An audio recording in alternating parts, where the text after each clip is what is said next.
Nakadungog na mo na yung gitawag o illegal detention.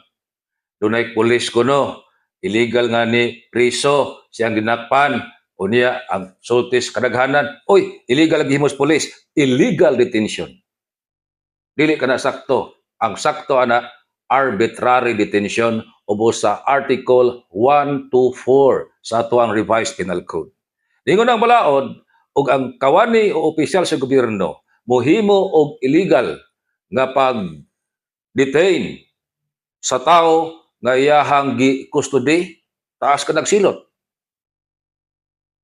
Ang silot niya na nagikan sa usa ka buwan depende sa kadugayon sa pagkapriso ngadto nas 20 ka tuig.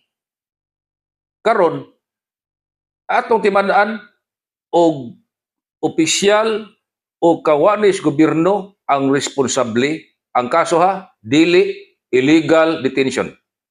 Ug ang pulis iyang illegal og detain ang iyang dinakpan dili illegal detention ang kaso. Unsay kaso?